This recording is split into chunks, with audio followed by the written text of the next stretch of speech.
Bonjour, vous êtes sur ma chaîne YouTube Foi Biblique et aujourd'hui j'aimerais apporter un nouvel éclairage. L'amour, qui ne cherche pas l'amour, mais où se trouve le véritable amour? Et c'est de cela dont j'aimerais parler aujourd'hui.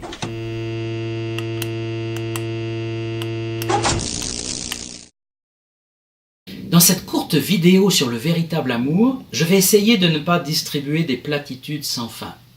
L'amour est ce à quoi nous aspirons tous, et le manque d'amour est ce qui nous détruit le plus. Pour découvrir la langue maternelle originelle de l'humanité, l'empereur Frédéric II aurait réalisé au XIIIe siècle une expérience un peu particulière. Il aurait demandé que l'on place des nouveau-nés dans une chambre de son palais afin que des servantes s'en occupent, mais sans jamais leur dire un seul mot et sans jamais leur exprimer de gestes d'affection maternelle. Le but était d'entendre les premiers mots qui sortiraient de leur bouche comme étant la langue maternelle de l'humanité. Serait-ce de l'hébreu, de l'arabe, du grec, du latin? L'histoire dit qu'en fait, ils n'ont pas eu le temps d'exprimer de mots parce qu'ils sont tous morts. Sans amour et sans parole, ils sont tombés malades et ils ont péri. On sait que la plupart des personnes qu'on désigne par psychopathes ont été rejetées et maltraitées par un parent dans leur enfance. Le manque d'amour a un effet dévastateur sur notre âme. Les scientifiques nous alarment beaucoup sur la disparition des espèces animales, sur les changements climatiques, sur le fameux réchauffement de la planète. Mais cette parole de Jésus que je vais vous lire annonce au contraire un refroidissement terrible. Dans Matthieu 24,12, Jésus dit « Parce que le mal aura augmenté, l'amour du plus grand nombre se refroidira. » Malheureusement, nous avons beaucoup de fausses idées sur l'amour. Nous pensons que c'est une simple attirance sexuelle, par exemple. Ou nous pensons à l'amour aveugle, sans discernement, sans vérité. On pense que donner de l'argent, des cadeaux, pourrait acheter l'amour. Ou avoir une relation intéressée. Je t'aime si tu me donnes en retour. La jalousie, l'obsession, la possession sont des perversions de l'amour. Ce qui est intéressant, c'est que les deux systèmes les plus meurtriers du XXe siècle, c'est-à-dire le nazisme et le communisme, étaient opposés à l'amour selon Jésus.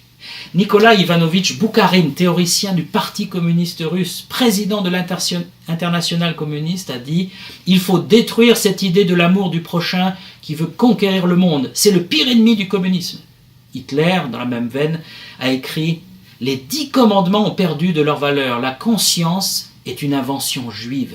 Je délivrerai les hommes des tortures humiliantes de la conscience. » Au lieu de cette doctrine d'un rédempteur divin qui, à notre place, offre sa douleur et sa mort, nous proclamons la doctrine d'un nouveau Führer qui, au nom de tous, agit et qui délivre la masse des croyants du poids du libre arbitre. Pourquoi c'est faux cet amour? Parce qu'il y a un modèle d'amour quelque part, un référent de l'amour. Et moi je l'ai trouvé dans la Bible, dans la parole de Dieu, mais aussi des écrits non religieux qui en parlent très bien. Une chose que l'on sait sur le vrai amour, c'est qu'on ne peut pas l'acheter. Salomon a écrit dans le Cantique des Cantiques « Les grandes eaux ne peuvent éteindre l'amour, et les fleuves ne le submergeraient pas. Quand un homme offrirait tous les biens de sa maison contre l'amour, il ne s'attirerait que le mépris. » Antoine de Saint-Exupéry a écrit « L'amour véritable commence là où tu n'attends plus rien en retour. » Combien d'entre nous font semblant d'aimer pour être aimés en retour? Nous sommes des mendiants de l'amour. Nous sommes prêts à toutes les hypocrisies pour avoir quelques miettes d'amour de quelqu'un d'autre. L'amour ne se trouve pas avec l'argent, ni avec la beauté physique, ni avec la force. Le caractère de l'amour vrai, c'est de donner tout ce qu'il a pour enrichir ce qu'il aime. C'est le romancier Charles Nodier qui a écrit ça. C'est vrai que l'amour vrai ne calcule, ne marchande pas, il subit les rigueurs, il attend la confiance. C'est ce qu'écrivait George Sand. Alors notre faible amour humain est là, avec peu de choses à donner. Nous rêvons tous d'amour, mais en fait, on est plus souvent égoïste, méchant, cruel qu'aimant et bon. Notre amour est très limité. Nous aimons ceux qui nous aiment, nous aimons ceux qui sont aimables, nous aimons ceux qui nous ressemblent. Mais dès que la personne perd grâce à nos yeux, nous ne l'aimons plus beaucoup. Un mariage sur 2 finit en divorce, parce que nous n'avons pas compris ce qu'est le véritable amour. Et j'aimerais vous dire ce que la Bible dit justement sur l'amour. Elle nous parle beaucoup de cet amour vrai. Au temps de Jésus, la vie était très dure. Et l'amour n'était pas spécialement pratiqué ou recherché. Et le message de Jésus était d'autant plus révolutionnaire. Il parle d'aimer son ennemi, d'aimer Dieu et son prochain pour accomplir la loi. Par exemple, je le cite, « Moi je vous dis, aimez vos ennemis, bénissez ceux qui vous maudissent, faites du bien à ceux qui vous haïssent et priez pour ceux qui vous maltraitent et qui vous persécutent. Si vous aimez ceux qui vous aiment, quelle récompense méritez-vous » Ça, c'est quand même révolutionnaire d'aimer et de prier pour ses ennemis. Ce qu'on apprend du vrai amour dans la Bible est ce qui suit. D'abord, l'amour vrai n'est pas qu'un sentiment, mais c'est un engagement, une action. En hébreu, on trouve plus le mot bonté que le mot amour dans la Bible. Notre erreur, c'est de chercher à ressentir de l'amour. Mais en fait, l'amour, c'est une action, un don de soi volontaire. Dans les couples, beaucoup d'échecs arrivent parce qu'ils sont basés sur des sentiments qui s'éteignent. Le vrai amour, c'est cet engagement à aimer son conjoint dans la prospérité et dans l'adversité. Oui, l'amour vrai n'est pas qu'un sentiment, c'est d'abord un engagement. Et puis, deuxièmement, l'amour vrai n'est pas uniquement pour ceux qui sont aimables. Jésus a aimé ses ennemis. Il a aimé des personnes qui étaient rejetées de la société, des lépreux, des collecteurs d'impôts, des prostituées, des criminels même.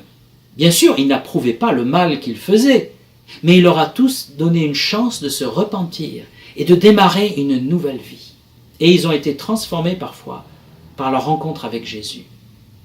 La Bible dit que Dieu prouve son amour envers nous. Alors que nous étions encore des pécheurs, Christ est mort pour nous. Je n'étais pas aimable quand Dieu m'a aimé. Je n'étais pas quelqu'un de merveilleux, d'altruiste, de gentil. J'étais au contraire orgueilleux, égoïste, égocentrique même, arrogant, rebelle. Mais heureusement, Dieu m'a aimé quand même. Oui, l'amour vrai n'est pas uniquement pour ceux qui sont aimables. Et puis, troisièmement, l'amour vrai nous est révélé par les actes de Jésus-Christ. Parce que Dieu aurait pu nous condamner, car nous avons désobéi à la loi de Dieu, à notre conscience aussi. Mais comme Dieu nous aime, il a choisi de nous laisser une chance à nous aussi de nous repentir et d'être pardonnés. L'amour consiste, dit la Bible, non pas en ce que nous avons aimé Dieu, mais en ce qu'il nous a aimés. Et il a envoyé son Fils comme victime expiatoire pour nos péchés. Jésus lui-même a dit, il n'y a pas de plus grand amour que de donner sa vie pour ses amis. Oui, Jésus a démontré l'amour de Dieu pour nous, en acceptant d'être crucifié comme le pire des criminels, lui qui était juste, comme un agneau sacrifié à notre place. Peut-être que vous avez longtemps recherché l'amour vrai, mais en vain. Je suis ici pour vous dire qu'il faut commencer par chercher avec Jésus de Nazareth. Son amour pour vous vous permettra d'entrer en relation avec Dieu. Et quand l'amour de Dieu viendra dans votre cœur, il vous rendra capable d'aimer les autres d'un amour véritable. Je voudrais terminer avec la lecture de ce texte magnifique du Nouveau Testament qui définit ce qu'est le véritable amour. Il se trouve en 1 Corinthiens chapitre 13. Celui qui aime est patient, il sait attendre. Son cœur est largement ouvert aux autres. Il est serviable, plein de bonté et de bienveillance. Il cherche à être constructif et il se plaît à faire du bien aux autres. L'amour vrai n'est pas possessif. Il ne cherche pas à accaparer, il est libre de toute envie. Il ne connaît pas la jalousie. Lorsqu'on aime, on ne cherche pas à se faire valoir. On n'agit pas de manière présomptueuse. Celui qui se rengorge, s'étale et s'enfle d'orgueil n'est pas inspiré par l'amour. Aimer, c'est aussi se conduire avec droiture et tact. L'amour prend des égards et évite de blesser ou de scandaliser. Il n'est pas dédaigneux. Celui qui aime ne saurait agir à la légère ou commettre des actes inconvenants. Aimer, c'est ne pas penser d'abord à soi, chercher son propre intérêt, insister sur ses droits. L'amour n'est pas irritable. Il ne s'aigrit pas contre les autres. Il n'est pas susceptible. Quand on aime, on ne médite pas le mal et on ne le soupçonne même pas chez les autres. Si on subit des torts, on n'en garde pas rancune. Découvrir une injustice ou voir commettre le mal ne fait pas plaisir à celui qui aime. Il se place du côté de la vérité et il se réjouit lorsqu'elle triomphe. L'amour couvre tout. Il souffre, endure et pardonne. Il sait passer par-dessus les fautes d'autrui. Aimer, c'est faire confiance à l'autre et attendre le meilleur de lui. C'est espérer sans faiblir, sans jamais abandonner. C'est savoir tout porter, tout surmonter. Voilà le véritable amour. Il s'est incarné en la personne de Jésus. Et si vous le cherchez encore aujourd'hui, eh bien, allez vers Jésus. Moi, je suis là pour vous indiquer une direction, mais c'est à vous de faire la démarche. C'est entre vous et Dieu maintenant que se passe la relation. Mais vous découvrirez combien Dieu vous aime, vous aussi personnellement, et tout ce qu'il peut faire dans votre vie.